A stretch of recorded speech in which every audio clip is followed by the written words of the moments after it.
새들을 보고 이렇게 인사했으면 좋겠습니다. 우리가 있는 이곳이 하나님의 나라입니다. 라고 인사해 볼까요? 네. 추우면 에어컨을 좀 끌까요? 혹시 에어컨 껐을까요? 껐어요? 네. 이 앞에도 꺼주셔도 될 것 같습니다. 네. 앞에 자매들이 계속 기침하고 있어가지고. 네.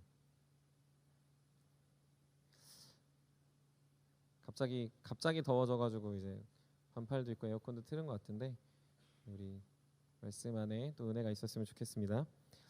최근 저희 청년들이 성남연합 집회를 드렸습니다. 그래서 목사님들끼리 이야기를 하면서 우리를 어떻게 이제 규정할 수 있을까라는 것들을 좀 나눴어요.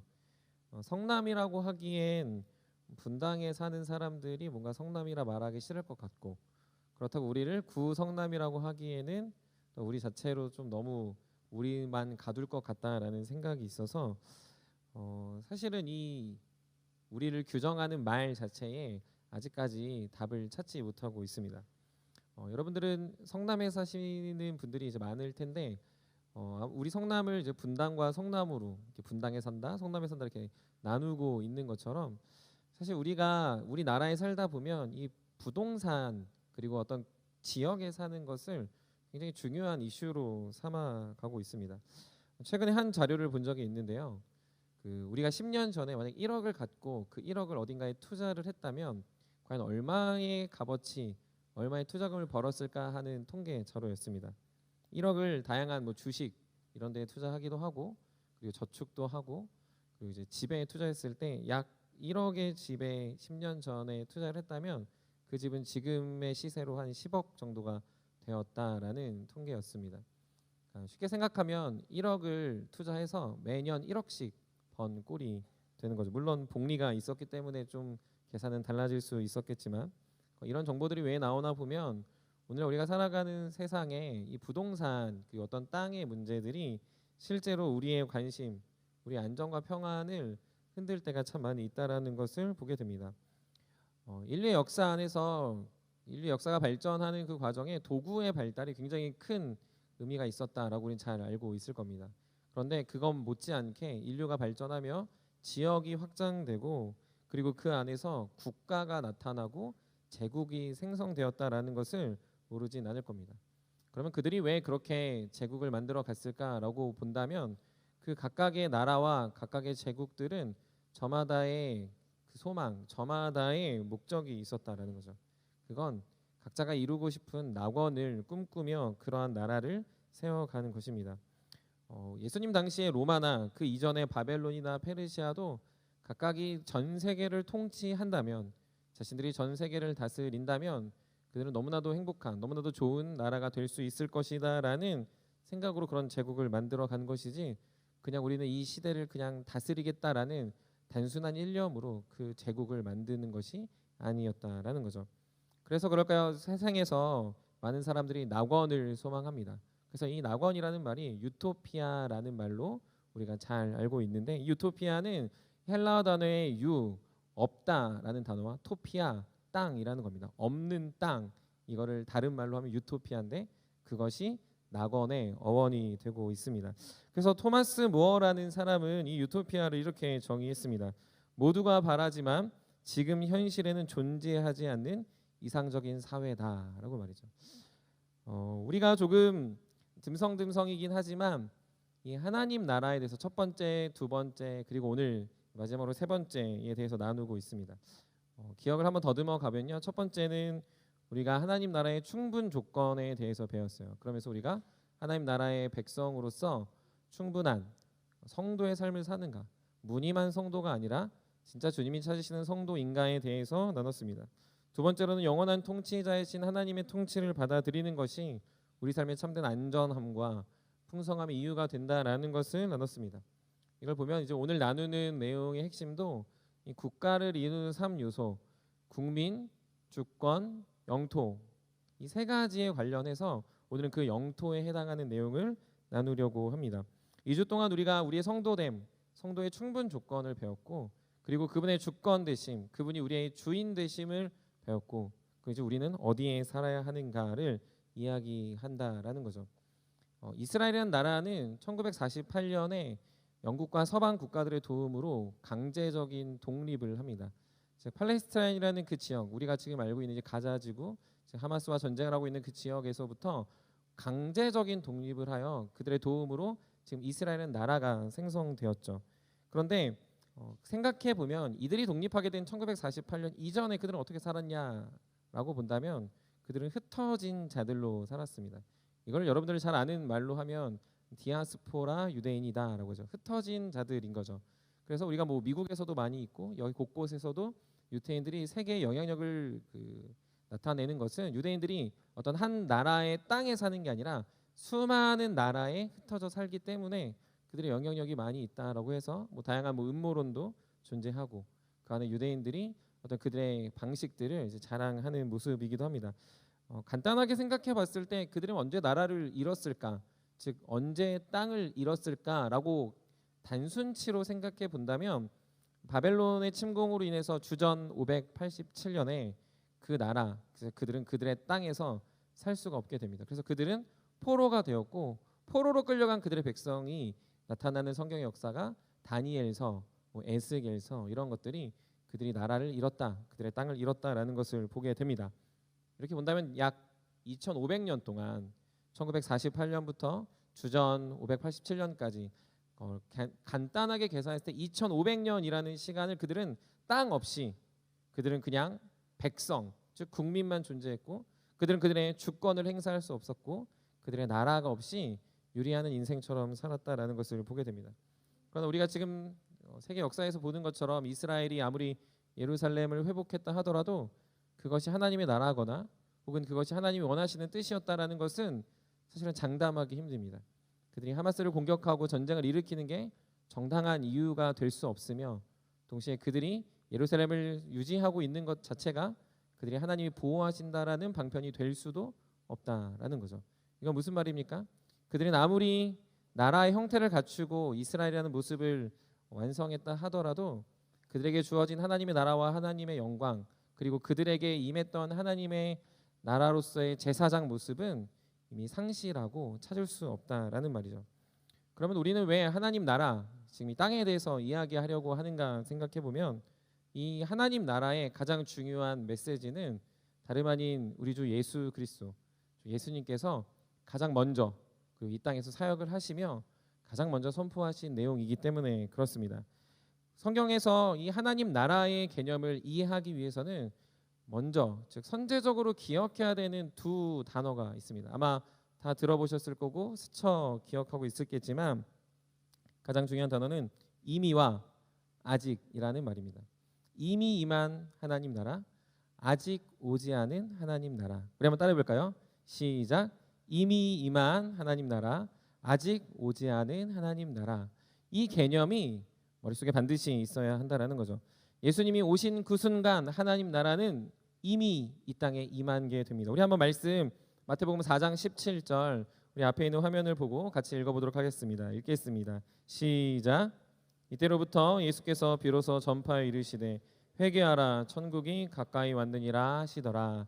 아멘. 여기서 보면 천국이 가까이 왔느니라 하시더라라고 보면요. 천국이라는 말은 사실은 이제 한글 성경으로 번역할 때 천국이라고 했지만 사실은 원어로 봤을 때는 이것이 하나님 나라라고 번역하는 게 훨씬 더 중요한 표현입니다. 천국은 그냥 어찌 하늘에 있는 하늘의 나라로 보지만 사실 원어로 볼 때는 하나님이 통치하시는 하나님 나라로 해석할 수 있다라는 거죠. 그런데 여기서 보면 동사가 중요해요. 여기서 보면은 천국이 가까이 왔다라고 말하니까 마치 올 것이다라는 뉘앙스로 들릴 수 있지만 여기서 보면 왔다라는 거는 현재 완료 능동태입니다. 즉 예수님이 오셨기 때문에 이미 왔다라고 선포하신 것이죠. 그러나 이것을 우리가 이미라는 말로 이해하는 것은 뭐냐면 그분이 오셔서 하나님 나라는 임했지만 그분의 메시아, 그분의 복음의 사역은 지금부터 시작되니 그것이 미래지향적, 미래적으로 그려질 수 있다라는 거죠. 간단하게 정리해 보면 그분이 오신 것 자체로 하나님의 나라는 현재 능동태, 완료 형태로 기록되어져 있지만 그분의 사역은 지금부터 계속 더 풍성하게 나타날 것이기에 아직의 개념을 함께 설명한다라는 거죠. 그래서 하나님의 나라는 아직 완성되지 않은 모습을 보여줍니다. 그런데 이미 예수님을 통해서 하나님 나라를 경험하고 있기 때문에 우리는 그 이미와 아직의 관계의 간극 안에 살아갈 수 있다라는 거죠. 그런데 우리는 동시에 진짜 아직 오지 않은 하나님의 나라가 무엇인지에 대한 고민을 할 수 있습니다. 예수님과 함께하는 제자들, 예수님이 사랑하는 제자들, 예수님이 변화시키는 사람들은 이것이 하나님의 나라구나라는 걸 아주 직접적으로 경험했다면, 그러면 진짜 다시 올 하나님의 나라, 진짜 우리의 이걸 하나님의 나라는 무엇인가에 대해서 그들은 계속 고민하게 되더라는 거죠. 그래서 예수님은 그분이 부활 승천하시고 다시 오시겠다라고 약속하셨습니다. 예수님은 부활하시고 승천하셨는데 승천으로 끝난 게 아니라 다시 오시겠다라고 약속했다라는 거죠. 우리 한번 요한복음 14장 2절 말씀도 우리 한번 같이 읽어보도록 하겠습니다. 읽겠습니다. 시작. 내 아버지 집에 거할 곳이 많도다. 그렇지 않으면 너희에게 일렀으리라. 내가 너희를 위하여 거처를 예비하러 가노니. 아멘. 여기서 보면요, 예수님이 승천하신 이유는 그냥 잠시 잠깐 떠나 있을 게가 아니라 그분이 하나님 나라에 올라가셔서 그곳에서 저와 여러분들의 거처, 저와 여러분들이 지낼 곳을 예비하시고 그것을 다 완성하신 후에 이 땅에 오시겠다라고 말씀하고 있는 겁니다. 그러므로 이거는 무엇입니까? 그냥 어떠한 구름 속에, 상상 속에 사는 곳이 아니라 실제적인 처소, 실제적인 장소를 만들고 계시고, 그리고 그 장소가 우리가 이미 임한 이 땅의 나라보다는 훨씬 더 좋고 훨씬 더 영광스러우며 훨씬 더 비교 불가능한 무언가의 실제가 그곳에서 이루어지고 있구나라는 것에 아직이라는 것이죠. 그래서 이걸 정리해보면 아주 너무 단순합니다. 우리가 살아가는 이것도 하나님 나라인데 예수님이 올라가셔서 예수님과 함께 올 하나님 나라도 완성될 하나님 나라인 거죠. 그러니 우리는 그 사이에서 하나님 나라의 삶을 살아가는 성도인 것이죠. 그러니 우리는 우리가 살아가는 이 땅의 하나님 나라의 의미를 깨달으면서 이 땅에 이미 임한 하나님 나라를 어떻게 살아갈 것인가, 동시에 아직 오지 않은 하나님 나라는 왜 소망해야 되는가를 깊이 묵상하는 것이 성도에게 반드시 필요한 작업입니다. 그러니 오늘 우리는 이 본문들을 너무 막 자세하게 나누면 머리가 아플 수 있고 계시록 강의를 다시 들어야 할 수 있기 때문에 우리는 한 가지만을 중점적으로 살펴보려고 합니다. 그러면 그렇게 다시 오실, 그렇게 아직 오지 않은 하나님의 나라는 어떠한 곳인가, 왜 우리는 그것을 소망하고 바라봐야 하는가라는 것을 오늘 중점적으로 여러분들이 나눠보려고 합니다.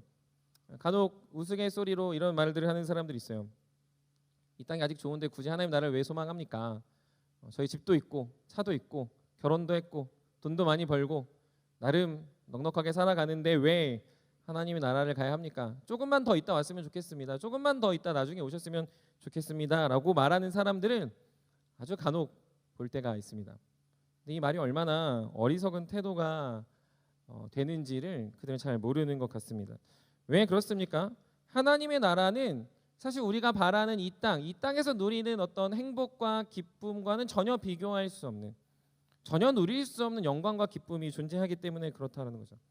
신자로 살아가는 불편함과 어려움들이 우리 안에 반드시 존재하는데 그것들이 완전히 사라진 그곳을 소망하게 된다면 우리는 지극히 당연하게 그곳에 살고 싶은 열망이 생긴다라는 거죠. 예전에도 이야기했던 것 같지만 도겸이가 어렸을 때 그 도겸이의 친구의 그 집사님이죠. 집사님의 차를 한번 탄 적이 있어요. 그 차는 여러분들 현대에서 나온 이제 팰리세이드라는 차가 있습니다. 도겸이가 이제 그 차를 타더니 딱 한번 하더니 저희 집 차가 이제 아반떼니까 아빠 차 바꾸자라고 하더라고요. 뭐 그러니까 그 집에 차로 바꾸자는 거예요. 돈이 없어 안 돼. 그랬는데 왜 바꾸냐, 이제 썬루프가 있어서 자기는 그게 되게 좋았다. 되게 당연한 이치죠. 저도 바꾸고 싶어요. 뭐냐면 더 좋은 거죠.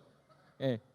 지금 차보다 더 좋으니까 가고 싶은 거예요. 근데 여러분들 이 지금이 더 좋다고 생각하면 당연히 있고 싶겠지만 하나님 나라는 지금보다 훨씬 더 어떻게 보면 비교하는 것 자체가 민망한 개념이 하나님 나라에 있기 때문에 우린 그것을 소망하게 되더라는 겁니다. 근데 많은 사람들이 하나님 나라가 비교가 안 된다라고 생각하는 겁니다. 굳이 왜 오시나라고 생각하는 거죠. 나는 그렇게 불편한 거 없으니까 좀 적당히 오셨으면 좋겠다라고 말한다라는 건 지금 무엇의 문제입니까? 그들이 누리는 게 문제입니까? 그들이 지금 누리는 여유가 문제입니까? 그들의 어떤 형편이 문제입니까? 그게 아니라는 거죠. 그들의 믿음이 문제가 생긴 것이고 그들이 지금 어느 땅에 사는지를 그들은 전혀 착각하고 있다는 거죠. 그들이 이미 임한 하나님 나라가 아니라 전혀 다른 나라에서 살고 있는 것이고 그들이 정확하게 들어갈 거처를 소망하는 게 아니라 그들은 전혀 다른 나라에 들어가고 싶어하는 존재일 수 있다라는 굉장히 무서운 발언이라는 겁니다. 왜 그러냐면 오늘 본문을 읽지 않았지만 우리 한번 계시록 21장 1절부터 2절 말씀을 우리 한번 같이 보도록 하겠습니다. 우리 한번 앞에 화면 보고 읽겠습니다. 시작.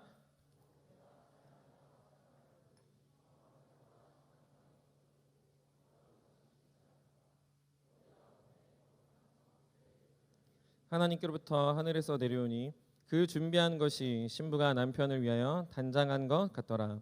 여기서 보면 새 하늘, 새 땅, 거룩한 성, 새 예루살렘, 새라는 새롭다라는 말이 계속 반복됩니다. 그래서 우리가 이걸 보면 그냥 뉴라고 생각할 때가 있어요. 하지만 이것은 어떤 뉴 단절된 새로운 것이 아니라 헬라 단어인 카이노스라는 말인데 이 단어는 갱신하다, 변혁하다, 질적으로 바꾸다라는 의미의 새입니다. 그러니 새 하늘과 새 땅은 이미 있었던 하늘과 땅이 질적으로 변화되는 것이고 거룩한 성 새 예루살렘은 우리가 알고 있었던 성전의 개념이 질적으로 변화되어서 우리 안에 기쁨과 충만함을 넘치게 한다라는 뜻인 거죠. 이걸 조금 더 쉽게 설명해 보면 이런 겁니다. 어린아이가 찰흙을 갖고 놀 때는 그건 그냥 쓰레기입니다. 왜 쓰레기죠? 언젠간 버려야 되는 쓰레기죠. 그런데요, 그거를 예술가 혹은 그런 조각을 하는 작가가 그걸 만진다면요, 그건 작품이 됩니다. 왜 그럴까요? 같은 재료이지만 그게 누가 썼는지에 따라서 전혀 다른 모양과 형태를 지니기 때문이죠. 즉 어린아이가 조물조물 거리던 그냥 말도 안 되는 찰흙을 만약에 조각가가 갖고 그것들을 다시금 만든다면 찰흙이라는 원료는 그대로이지만 그것을 가지고 전혀 다른 것들이 양상될 때 그것은 새로워졌다라고 우린 이야기하는 겁니다. 우리 한번 영상 하나 같이 볼 텐데요. 우리 한번 너무 옛날이어서 영상을 준비했습니다. 영상 보겠습니다. I get so many cards and letters from people all over the country saying, Bob, what should I do if I'm in the middle of a painting and I decide I don't like it, or God forbid it goes sour? Well, I don't like to start off with something you haven't already done, so let me show you what you can do at home if you're not happy with a painting and if it's not going just the way you want it. You know, over and over again I say, we don't make mistakes, we have happy accidents. So today, let's have a happy accident and see what we can make out of it. If you happen to get some of it down in here, who cares? We'll end up turning that into reflections. We don't make mistakes, we have happy accidents. Just don't worry about it. Learn how to use what happens. One of the questions I get asked quite frequently, what if I do a tree and decide I don't like him? Or maybe I'll make him taller. Watch here, watch here. Let's say, well, I hate to mess up his tree, but I want to show you this. It's a good tree. Maybe you want to make his tree taller. All you have to do is touch and come right back over the top of him. See here? And you just paint a bigger tree right over the top. We don't make mistakes. We have happy accidents. And you have a brand new, beautiful tree that easy. And see what happens. As you paint, you'll see all kind of things happening on your canvas, and very soon you learn to use all these beautiful little things that happen. I think in one of the earlier shows I mentioned, we don't make mistakes. 네, 혹시 아시나요? 여러분들 세대에 처음 보실 것 같은데 이분은 그림을 뚝딱뚝딱하는 바마저씨라고 저도 아주 어렸을 때 봤던 기억이 있는데 이분이 지금 무엇을 하고 있냐라고 말한다면 이분은 어떤 사람들이 그린 그림을 덧칠해서 새로운 그림을 그려내고 있습니다. 새롭다라는 건 이런 겁니다. 누군가 그려낸 그림을 다 뒤집고 새롭게 완전히 새로운 작품을 만드는 게 아니라 그 그림 안에 지금 말하고 있는 거죠. 해피 액시던트, 행복한 사고가 났을 뿐이다 하며 그것을 바꾸는 누가 그렸을 때는 그냥 이제 별로 별 볼일 없는 그림이었지만 그가 붓을 대고 그가 그리기 시작하니까 그건 전혀 다른 그림으로 탈바꿈을 하게 되는 놀라운 일들이 일어나게 된다라는 거죠. 우리가 바라보는 새 예루살렘 하나님 나라는 그래서 전혀 다른 곳이 아닙니다. 이 땅에 다 끝나고 완벽하게 새로운 어떤 곳으로 가는 게 아니라는 거죠. 우리가 하나님 나라 가면 지금 알던 모든 관계가 끊어지고 우리의 기억이 지워지고 우리 어떤 것들이 사라져서 나타나는 그곳이 아니라 우리가 지금 누리는 세움 공동체의 기쁨과 우리가 꿈꾸는 하나님의 역사와 우리가 계속해서 왜 한 영혼 한 영혼을 돌아보며 사랑해 가는지에 대한 분명하고 선명한 이유를 지금은 미약하게 알더라도 그곳에서는 그거를 완전히 다른 방법과 형식으로 주님이 가르쳐 주시는 곳이다라는 거죠. 그러니 우리는 그 나라를 소망해야 됩니다. 그 새로운 나라가 우리의 삶의 연장선상 안에 있기 때문에 여러분들이 걸어가는 믿음의 걸음에 새로움으로 다시금 입혀질 것이기 때문에 우리는 그 나라를 계속 바라보게 되더라는 거죠. 그러니 오늘 본문에서는 그 성경에서 말하는 하나님 나라의 세 가지의 특징을 설명하고 있습니다. 우리 오늘 그 세 가지를 나누고 계속 기도하면 좋을 것 같은데요. 한번 계시록 21장 11절 말씀 우리 한번 같이 읽어보도록 하겠습니다. 계시록 21장 11절 말씀 읽겠습니다. 시작.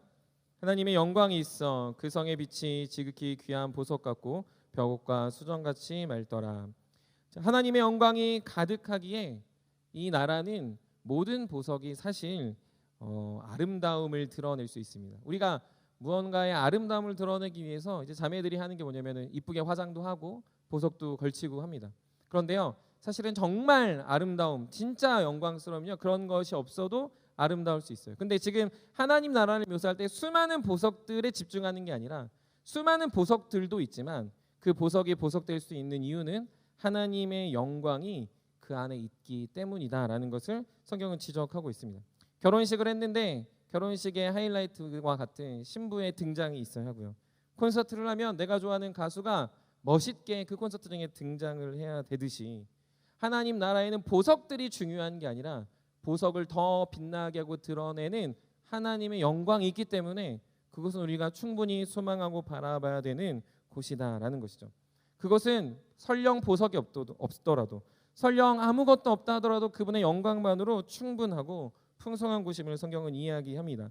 그래서 오늘 본문 9절부터 시작하는 많은 보석과 문들에 대한 묘사는 하나님이 어떠한 분이시를 드러내는 보조적인 역할에 불과하지 그것을 바라보며 가서는 안 된다라는 거죠. 가끔 천국을 갔다 왔네 마네라고 하면서 간증을 하시는 분들이 종종 있습니다. 그러면서 우리의 집은 금집이고 당신의 집은 은집이고 누구의 집은 개털 모자로 지었네라고 말하는 사람들을 본다면 여러분 잘못 들으신 겁니다. 그분들은 천국을 갔다 온 게 아니고요. 그분들은 자신의 생각을 이야기하는 겁니다. 왜 그럴까요? 천국은 그것이 중요한 게 아니니까. 천국은 보석과 금을 강조하는 게 아니라 하나님의 영광을 강조하는 건데 천국 갔다 와서 천국을 소개한다고 말하는 분들이 당신의 집은 금집이고 당신의 집은 동집이고 당신의 집은 똥집입니다라고 말하면 그것은 천국이 아니라 그가 만든 지옥에 불과하다라는 거죠. 성경에서 그래서 이런 영광을 경험한 사람들은 어떠한가에 대해서 우리가 한번 살펴볼 수 있습니다. 마태복음 17장에 보면 예수님이 영광스럽게 변화된 사건이 한번 너무나 특별하게 등장합니다.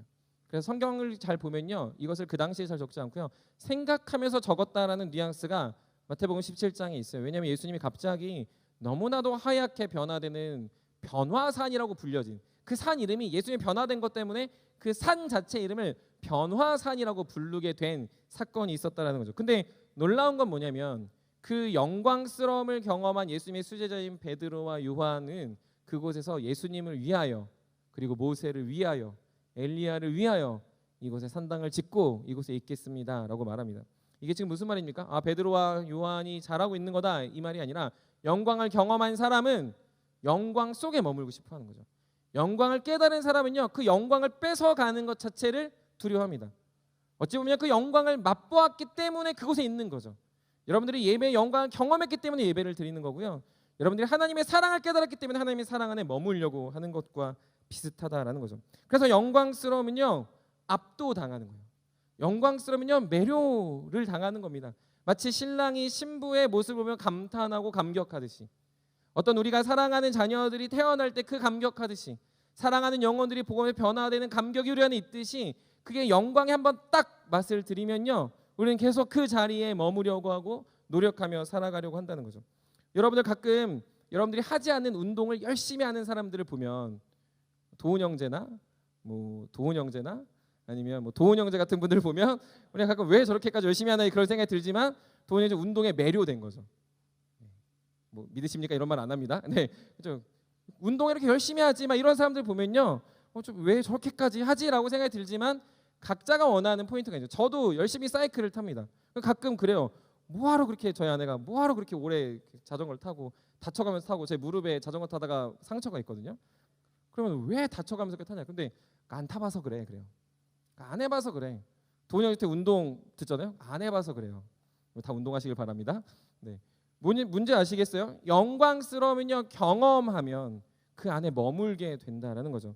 그러니 하나님 나라의 영광스러움 우리를 머물게 하고 그곳으로 향하게 한다라는 겁니다. 계속해서 우리는 그 영광의 충만함에 거하여 살아가는 인생들이 되게 된다는 거죠. 이거는 보석으로 대체할 수 없습니다.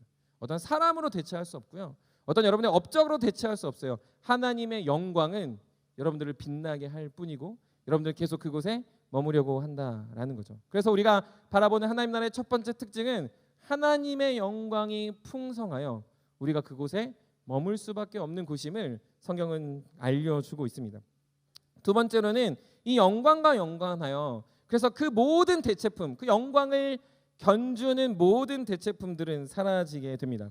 우리 계시록 21장 23절 우리 한번 같이 읽어보도록 하겠습니다. 계시록 21장 23절 읽겠습니다. 시작.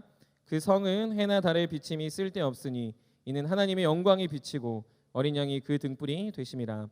이 영광에 연관해서 설명하면서 더 구체적으로 하나님이 설명하는 건 뭐냐면 빛을 비추는 존재인 해와 달의 비침이 쓸데없다. 즉 쓸모 없어졌다라고 이야기하고 있습니다. 하나님이 천지를 창조하시면서 이 세상의 빛을 비추라고 해와 달을 만드셨어요. 그거는 가시적인 빛으로서 인류에게 동물과 식물들에게 그 영광과 은혜의 그 빛을 아주 조금이나마 드러낼 수 있는 거죠. 하지만 이 빛을 만드신 이 사건은 사실은 진짜 빛을 알아가고자 하는 통로였지 빛이 영원할 것이다 라고 말한 적은 없다라는 거죠. 그래서 하나님의 영광이 풍성해지는 그 순간, 즉 예수님이 다시 이 땅에 오셔서 하나님 나라에 거하게 되는 그 순간에는요, 빛도 즉 태양도 달도 사라지고 하나님 자체로, 하나님의 영광의 빛 자체로 모든 것이 드러나고 밝혀지게 된다는 겁니다. 이게 도대체 무슨 말이냐라고 우리가 생각할 수 있습니다. 낮과 밤이 존재하고 빛과 어둠이 존재하는 건 물론 그 안에 은혜와 감사한 지점들이 있습니다. 하지만 빛과 어둠이 있기 때문에 우리는 숨습니다. 빛과 어둠이 있기 때문에 우리를 감출 수 있고요. 우리는 우리 자체를 계속해서 포장해 간다는 거죠. 나의 죄된 부분은 감추고 나의 잘한 부분은 드러냅니다. 나의 장점은 부각하고 나의 단점은 숨기게 되는 거죠. 그런데 이제 그런 것이 사라진 거예요. 여러분들이 자고 일어났는데 모두가 지켜보고 있는 거죠. 여러분들이 맨 얼굴로 나왔는데 그 맨 얼굴을 보면서 기뻐하는 겁니다. 여러분들이 숨기고 싶은 죄악을 저질렀던 그 모습을 모두가 투명 유리로 여러분들 보고 있는 거죠. 마치 부끄러워서 어떻게 사나라고 생각이 들 정도로 이제는 어둠이라는 존재가 사라지고 어떠한 내가 비추는 빛이 사라진, 내가 드러내고 싶은 부분만 드러낼 수 있는 상황이 없어진, 이제는 발가벗겨진 것 같은 느낌으로 여러분들이 있게 된다라는 거죠. 우리가 지금 죄된 모습을 생각하고 있으니까 이게 참 견디기 힘든 부분이라 생각합니다. 왜냐하면 우리는 사실 저를 비롯한 저 여러분들이 가식 덩어리거든요. 가식으로 똘똘 뭉쳐 있어요. 심지어 남편과 아내 사이에서도 서로 잘 보이려고 합니다. 가짜가 판치고요, 가면으로 나를 가리고 내가 좀 더 괜찮은 사람이라 포장하고 그리고 내가 조금 더 좋은 평가를 받기 위해 남들을 비난하고 비판하기도 합니다. 그러면서 내 안에 생각하죠. 좀 다행이다. 좀 괜찮아졌구나라고 내 스스로를 위로하는 영역들이 생긴다라는 거예요. 그런데 그것이 다 사라진다. 그럼 가고 싶습니까? 여러분들의 삶 주체를 그대로 드러내어 모든 사람이 발가벗겨진 존재로 드러낼 수 있는 그 나라.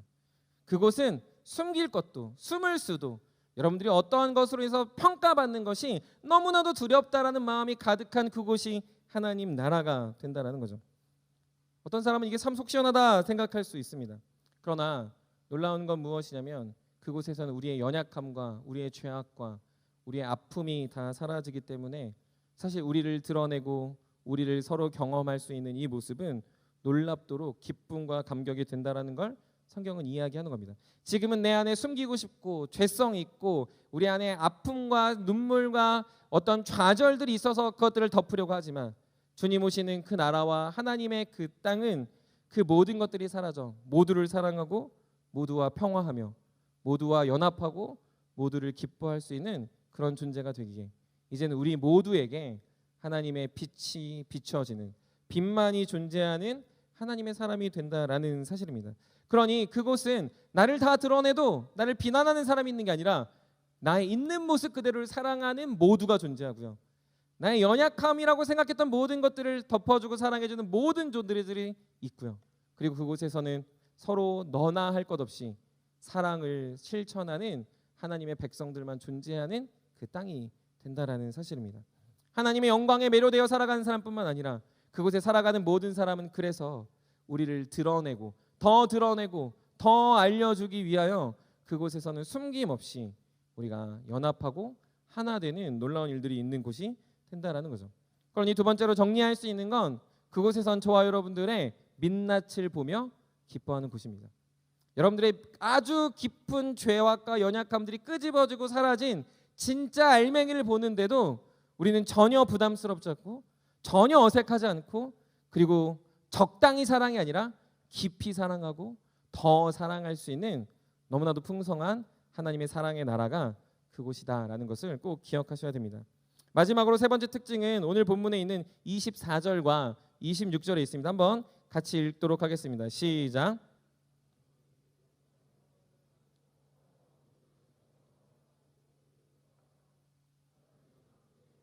종기를 가지고 그리로 들어가겠고. 아멘. 이것은 지금 두 존재를 설명하고 있는데 땅의 왕들과 26절에 보면 사람들이라고 설명되어져 있습니다. 이 사람들을 한마디로 정의하면 이들은 하나님의 말씀에 순종하는 사람들, 그리고 이 당시에 말씀을 순종하다 순교하는 사람들, 그리고 하나님이 택한 하나님의 백성들을 의미하는 것이 땅의 왕들과 사람들이라는 표현입니다. 이들은 어떻게 살았습니까? 고통과 고난 속에서도 끝까지 생명을 포기하면서까지, 끝까지 자신의 연약함을 다 내려놓으면서까지 주님을 섬기고 주님을 사랑했던 자들입니다. 자신의 삶의 전부를 들여서 하나님의 교회를 사랑했고 성도들을 사랑했고 그리고 하나님의 공동체를 세워가는 사람이었습니다. 그래서 이들에게는 하나님이 임한 기쁨과 감격이 존재했죠. 그것이 무엇입니까? 로마가 전복되고 그들이 어떤 잘 살고 돈을 많이 벌고 그들 안에 주어진 어떠한 풍요로움이 생긴 게 아니라 그들 안에서는 고통 가운데도 하나님의 함께하는 기쁨이 있었고 그들의 고통과 아픔 속에서도 하나님이 그들의 주인 되신다는 걸 깨달았고 그들의 원함이 모든 것이 무너졌다 할지라도 그들의 삶 속에 하나님이 주인 되셔서 하나님의 복음 역사가 드러나는 놀라운 축복과 감격을 누리는 그런 사람들이었다는 거죠. 세상은 몰라주는, 세상은 전혀 기억하지 못하는, 세상은 그들을 보면 전혀 칭찬하지 않지만 그들 안에는 하나님 앞에서 살아가는 예배와 섬김과 헌신과 사랑과 봉사와 위로와 격려와 권면과 경책과 경계의 모습들이 그들 안에 있을 때마다 하나님 우리를 지키시고 보호하시고 설령 우리가 주님의 말씀을 지키며 살아갈 때 내 생명이 순교자로 살아간다 하더라도 그 안에 주님이 나를 사랑하시는 그 사실 하나만이 그들 안에 위로가 되고 기쁨이 되는 복된 인생들이었다라는 것이죠.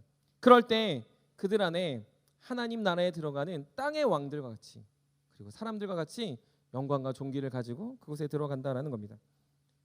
저는 신앙생활을 시작하거나 훈련을 할 때 꼭 강조하는 게 있다면 저는 두 가지를 강조합니다. 먼저는 공동체를 강조하고 두 번째는 양육을 강조합니다. 왜 그러냐면 복음으로 변화된 사람들은 반드시 함께 섭니다. 복음을 깨달은 사람은 절대 혼자 살 수 없습니다. 왜 그렇습니까? 우리는 하나님 나라의 교회 공동체로서 하나님 나라의 백성으로 살아가기 때문에 우리는 잘났든 못났든 능력이 있든 없든 돈이 있든 없든 어떤 무언가를 자랑할 게 있든 없든 할 것 없이 복음은 그 모든 걸 하나로 엮어주기 때문입니다. 그래서 복음은 공동체가 되죠. 뿐만 아니라 그 공동체는 자신만을 우뚝 세우려고 자신에게 투자하지 않습니다. 마치 부모가 자녀에게 자신의 인생을 갈아 넣듯이 자신의 삶을 들여 내 주변에 있는 사람들을 사랑하고 도와갑니다. 내가 혼자 누려도 부족한 재정을 나누고 앞서거니 뒤서거니 하며 밀어주기도 하고, 내가 좀 못돼도 마치 모세의 고백처럼 내가 생명책의 이름이 지워지더라도 하나님의 사랑하는 백성들이 주님의 백성이 되도록 기도하는 양육자가 되더라는 거죠. 왜 그렇습니까? 우리는 하나님 나라에 이미 살고 있기 때문입니다. 하나님 안에서 복음으로 변화된 사람은 이미 임한 하나님 나라에 살아가기 때문에 자신만을 위하여 자신의 능력만 위해 살아가는 게 아니라 이미 그곳에서 하나님이 주시는 위로와 평강과 기쁨의 영광에 매료되어 날마다 그것들을 추구하게 되고, 그리고 그 영광이 결국엔 우리가 들어갈 하나님 나라에서 완전히 변화된 너무나도 충만해진 기쁨을 우리에게 상급처럼 주어질 것을 깨달았기 때문이라는 거죠. 그래서 앞서는 자들이 있는 겁니다. 그래서 밀어주는 자들이 있고요, 앞에서처럼 설교하는 자들도 있고요, 여러분들을 계속 격려하고 도와주는 센터장들과 사역자들과 헌신자들과 지도부와 수많은 사람들이 존재한다는 거죠. 여러분들, 근데 그것을 해서 상을 받는다면 사실 우리는 끝까지 할 수가 없습니다. 그것을 해서 상을 받는 것보다 그것을 하면서 우리는 불편을 감수하고 있다는 거죠. 자신의 시간이 사라집니다. 건강이 나빠집니다. 왜요? 그것들이 사라짐에도 하는 이유는 그것 안에 영광이 있고 그것 안에 하나님의 위로를 경험할 수 있기 때문에 한다는 거죠. 계속해서 나의 시간이 갈려나가고 여러분들이 어떠한 개인의 모든 것들이 없어진다 하더라도 여러분들이 그것들을 계속 도전하고 해 나갈수록 하나님이 나를 사랑하는 게 더 진하게 느껴지니까, 그것이 나에게 영광의 면류관이 되고 승리의 면류관이 되고 기쁨의 면류관이 되어 내가 이것들을 지켜낼 수밖에 없는 당위를 하나님이 부여하시니까 계속 걸어가게 되더라는 거죠. 그런데 놀라운 건 뭡니까? 하나님 오실 때 그런 자들, 그렇게 살아가는 자들, 그것들을 지켰던 땅의 왕들과 사람들이 영광과 존귀, 우리의 이 땅에서 누렸던 기쁨과 감격과 환희를 가지고 그 나라에 들어가는 하나님의 군인들과 같이, 하나님의 백성들과 같이 살아가게 되더라는 겁니다. 그래서 우리는 주님 오실 때까지 계속 이렇게 살아갑니다. 주님 오실 때까지 복음으로 공동체를 사랑하고 주님 오실 때까지 복음으로 서로가 서로에게 위로를 주며 계속해서 하늘 영광을 바라보며 그 나라가 우리에게 임하기를 간절히 바라보며 살아가는 주의 백성들이 되더라는 거죠. 사랑하는 세움 여러분, 이렇게 볼 때 우리가 들어가야 될 하나님 나라는 전혀 다른, 전혀 맥락 없는 그곳이 아닙니다. 하나님 나라는 우리가 경험하지 못했던 곳도 아닙니다. 하나님 나라는 우리가 지금은 누려오고 싶었던 걸 못 누렸던 어떤 나에게 워너비들이 가득한 곳도 아닙니다. 그곳은 어떤 곳입니까? 우리의 눈물의 결과가 지금은 미약하지만, 우리의 지금 헌신과 수고의 결과가 나를 갉아먹는 것 같이 답답하지만, 지금 내가 주님 앞에 예배하고 헌신하고 수고하며 나아가는 것들이 아무 의미 없어 보이지만 그곳에서 깨닫게 하시는 하나님의 영광의 빛이 찬란하게 비춰지는 그 순간, 그리고 그것들로 인해서 여러분들의 마음에 모든 채증과 모든 걱정과 모든 것들이 사라지는 그곳이기에 우리는 이곳에서부터 그 힘을 다해 살아가는 하나님의 나라라는 것이죠. 사랑하는 세움의 여러분, 그러므로 하나님의 나라를 소망하며 우리는 이 땅에서 살아가야 합니다. 하나님의 나라를 소망하며 우리 이 땅에서 하나님 나라를 이뤄가며 살아가야 된다는 거죠.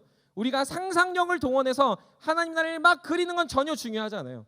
상상력을 막 동원해서 하나님 나라를 이랬으면 좋겠다 말하는 건 전혀 중요하지 않습니다. 무엇이 중요합니까? 지금 이 땅에서 하나님 나라를 살아낼 줄 아는 하나님의 사람들이 되어야 한다는 거죠. 그래서 그럴 때 그런 자들에게, 그런 믿음에 있는 청년들에게 무엇이 생기냐면 소망이 생깁니다. 그런 사람들에게 천국은 좀 나중에 했으면 좋겠습니다가 아니라 천국은 당장 우리에게로도 왔으면 좋은, 지금 당장 이 문을 나가면 하나님이 이 땅에 오셨으면 좋겠는 그 마음이 우리 안에 생긴다라는 거죠. 그래서요, 소망은 상상에 기반하는 게 아니라 현실에 기초를 둡니다. 소망은 절대로 상상에 기초를 두는 게 아니에요. 소망은 반드시 현실에 기초를 두고 살아가게 되더라는 겁니다. 여러분들에게 소망이 없습니까? 그건 무엇인지 압니까? 행하지 않고 상상만 해서 그렇습니다. 여러분에게 소망이 있습니까? 그것은 여러분들이 이 땅에서 하나님 나라를 살아가고 있는 현실적인 고통과 아픔을 주님 위로하기 때문이라는 거죠. 그럼 여러분들 상상하며 멈춰있지 말고 현실에 기초를 두고 살아갈 때 여러분들 인생을 변화시킬 하나님의 나라와 영광을 소망할 수 있었으면 좋겠습니다. 그래서 생각이 많아지는 건 좋은 신앙이 아니에요. 그러나 주님 나라 안에서 힘을 다하고 수고하고 노력하고 눈물을 흘릴 때 여러분들 마음에 기대가 되고 하나님이 소망이 되고 변화될 영혼들이 그려지고 하나님의 공동체가 아름다워질 것들을 바라보는 한 사람 한 사람이야말로 하나님 나라를 살아가고 있는 사람들이고 하나님 나라가 이 땅에 임하기를 간절히 바라는 주의 백성들인 줄 믿습니다.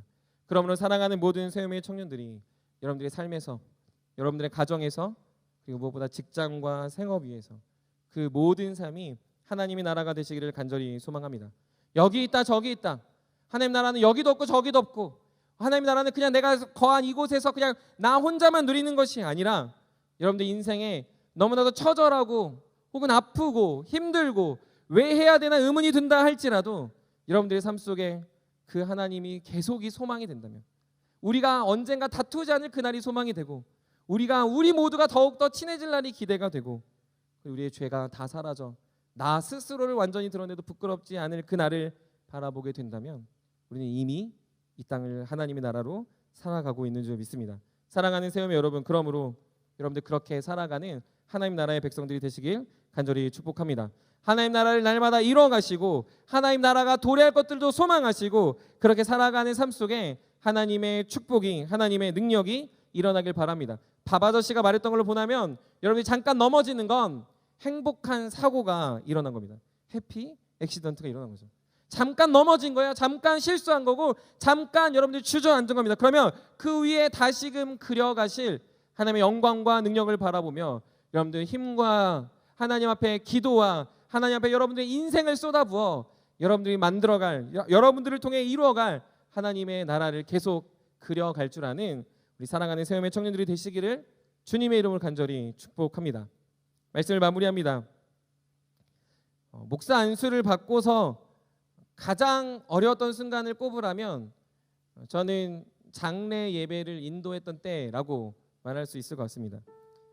일산에서 목사 안수를 받고 그 당시 이제 교구 사역을 하고 있었는데 처음으로 입관 그리고 발인 하관 다 드린 적이 있어요. 혼자서 3번을 다 진행해야 됐던 적이 있습니다. 물론 그 전에도 계속 사역을 하고 있었기 때문에 설교도 하고 가서 뭐 기도도 하고 했었습니다. 그런데 처음으로 제가 담당하는 교구 집사님의 가정에 부모님의 죽음 앞에서 발인, 입관, 하관 이 모든 세 예배를 다 혼자 진행해야 되는 게 너무 걱정이 되고 두려움이 됐습니다. 사실 그때 가장 걱정이 됐던 이유는 그 가정이 집사님네 가정은 복음을 받아들이고 너무나도 성실하게 교회를 다녔지만 부모님은 그러한 믿음을 갖지 않았다라는 것이 그 고백이었습니다. 너무나도 많은 사람들이 위로해주고 기도해주는 가정이었지만 그와 반대로 역시 그것들을 바라보며 왜 굳이 목사가 와서 또 예배를 드리나 이 진행 자체는 교회식으로 하지만 그것들에서 불편함을 호소하는 친지들이 있었기 때문입니다.